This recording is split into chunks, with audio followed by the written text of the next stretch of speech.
জামাত শিবির ও ইসলামপন্থীদের প্রচারণার ফলে এনসিপি বাধ্য হয়েছে ঘোষণা দিতে যে না, তাদের আদর্শ ধর্মনিরপেক্ষতাবাদ নয়। দর্শক, এনসিপি ন্যাশনাল সিটিজেন পার্টি, জাতীয় নাগরিক পার্টি, শুরুতেই ধর্মীয় ইস্যুতে একটা ধরা খেয়েছে। বিশেষ করে একজন গে নেতাকে পোস্ট দিয়ে তীব্র সমালোচনার মুখে পড়েছিল। তখন এই বিষয়টা নিয়ে সবচেয়ে বেশি সমালোচনা করেছিল জামাত শিবির ও ইসলামপন্থীরা। খুব বিব্রত বোধ করেছিল তারা। পরবর্তীতে তারা বাধ্য হয়েছে তারা নামাজ পড়ে সেই নামাজের ছবি প্রচার করতে এবং বলতে যে ক্ষমা চাইতেও বাধ্য হয়েছে যে না না, আমরা সবার আগে মুসলমান, সবার আগে ইসলাম, ধর্ম আমার অনুভূতি, ইত্যাদি ইত্যাদি। তো এখন আনুষ্ঠানিকভাবে তারা আরেকটা ঘোষণা দিয়েছে, ধর্মনিরপেক্ষতা নয়, এনসিপির আদর্শ ধর্মীয় সম্প্রীতি। এর মানে দেখেন, ধর্মীয় সম্প্রীতি, ধর্মনিরপেক্ষতা এগুলো নানানভাবে আপনি সিমিলারলি ব্যাখ্যা করতে পারেন, কিন্তু যেভাবেই হোক না কেন ধর্মনিরপেক্ষতা জিনিসটা হাসিনা যতদিন ক্ষমতায় ছিল, এমনকি জামাতপন্থী অনেকে নিজেকে ধর্মনিরপেক্ষ হিসেবে প্রমাণ করতে চাইত, অনেকেই নিজেকে ধর্মনিরপেক্ষ বলার চেষ্টা করত।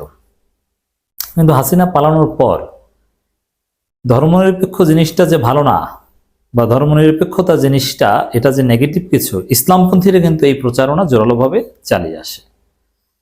তো এখন সে ইসলামপন্থীদের বা জামাত শিবিরের প্রচারণার ফল এবং এনসিপির মধ্যে জামাত শিবিরের এটা একটা সফলতা যে তাদের মুখ থেকে বলাতে বাধ্য করেছে যে না, ধর্মনিরপেক্ষতা আমাদের আদর্শ নয়।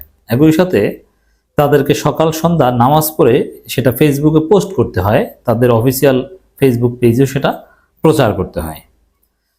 দর্শক, এটা জামাত শিবির একটা সফলতা। এদেশের ইসলামপন্থীরা কোনো একটা বিষয়ে সমালোচনা করলে একযোগে যদি প্রচারণা চালায়, তাহলে যে সফলতা আসে তার একটা প্রমাণ হচ্ছে এনসিপি কথা বলতে বাধ্য হচ্ছে। দেখেন, ওরা একজন গে নেতাকে পোস্ট দিয়েছে। যদি এ বিষয়ে ইসলামপন্থীরা কোনো কথাবার্তা না বলতো, সবাই যদি চুপচাপ থাকতো, তাহলে আমি মনে করি না যে এটা নিয়ে ওদেরকে এক পর্যায়ে বলতে হতো যে না, আমরা ধর্মনিরপেক্ষতা আমাদের আদর্শ নয়, বা নামাজ পড়ে সেটা পোস্ট করতে হতো না ফেসবুকে। শেখ হাসিনা স্বৈরাচারী শাসনের অভাবনীয় পতন ঘটানো অভ্যুত্থানে ছাত্র নেতৃত্বের গড়া দল জাতীয় নাগরিক পার্টি এনসিপি নতুন এই রাজনৈতিক সংগঠনটি তাদের আদর্শ হিসাবে ধর্মনিরপেক্ষতা নয়, ধর্মীয় সম্প্রীতির কথা বলছে।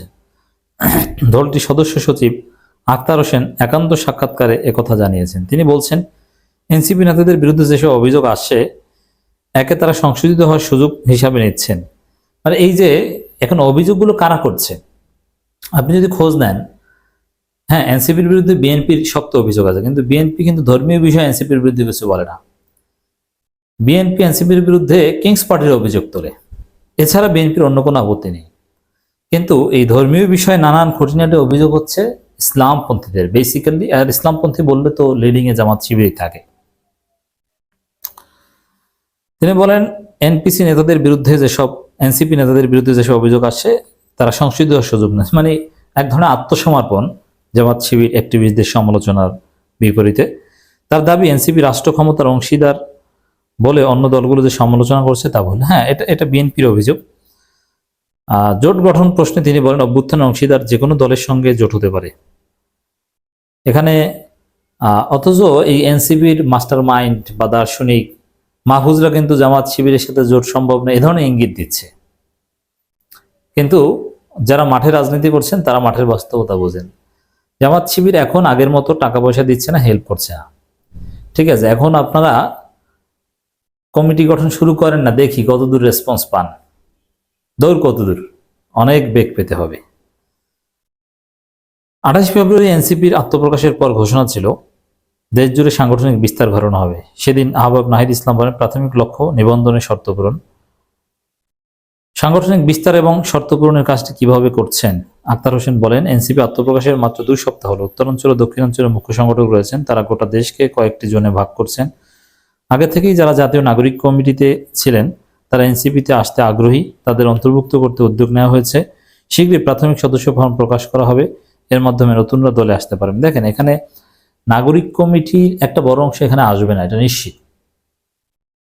লিডিংয়ে যারা ছিল তারাও একটা বড় অংশ আসবে না, এবং রুট লেভেলে একটা বড় অংশ আসবে না, কারণ জামাত শিবির থেকে বার্তা দেওয়া হয়েছে যে এই দলে যাবেন না। আর যেহেতু একটা বড় অংশ বা সিংহভাগ জামাত শিবির, তারা এখানে আসবেন না। রাজনৈতিক দল নিবন্ধন পেতে যেসব শর্ত পূরণ করতে হয় তা নির্বাচন কমিশনের পুরনো আইনে চলছে। এই আইন সংশোধনের জন্য এনসিপি আবেদন করবে নির্বাচন কমিশনে। কিছু কিছু শর্ত গণতন্ত্রমুখী হওয়ার বদলে কোণঠাসা করার মতো রয়েছে, এগুলো সংস্কার প্রস্তাব দেয়। যে আমার মত হচ্ছে নিবন্ধনের এই বিষয়টাই বাতিল করে দেওয়া। পৃথিবীর অধিকাংশ দেশেই রাজনৈতিক দল নির্বাচন করবে, এতে নিবন্ধন বা এই বিষয়গুলোর আলাদা কোনো প্রয়োজনীয়তা বা জটিলতা নেই।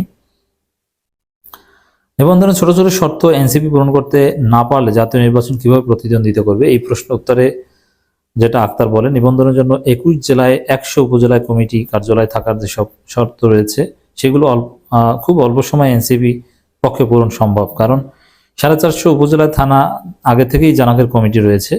কোথাও কমিটি 200 সদস্যের, কোথাও 300 সদস্যের, আরো নতুন মানুষ যুক্ত হচ্ছে। তাই দেখেন এখানে কমিটি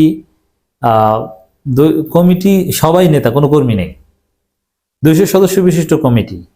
এর মানে এই 200 সদস্যের বাইরে কিন্তু কেউ নেই, এবং আমি দায়িত্ব নিয়ে বলছি 200 সদস্যের আপনি 2/3 পাবেন জামাত শিবির সংশ্লিষ্ট, তারা আসবে না। এখন কমিটি গঠন করেন না, দেখি কতজন পান। যাই হোক দর্শক, এনসিপির মধ্যেও ইসলামপন্থী এবং জামাত শিবিরের এটা একটা সফলতা যে তাদের সমালোচনায় এক ধরনের আত্মসমর্পণ, এবং তারা বলতে বাধ্য হচ্ছে ধর্মনিরপেক্ষতা আমাদের আদর্শ নয়, ধর্মীয় সম্প্রীতি, আমরা ধর্মকে ভালোবাসি, আমরা নামাজ পড়ি। এই দেখেন এই জিনিসগুলো, এটা এটা একটা ভালো দিক যে ইসলামপন্থীদের এই প্রভাব রাজনীতিতে থাকা দরকার, যে তাদের সমালোচনা, তাদেরকে গুণে সবাইকে চলতে হবে।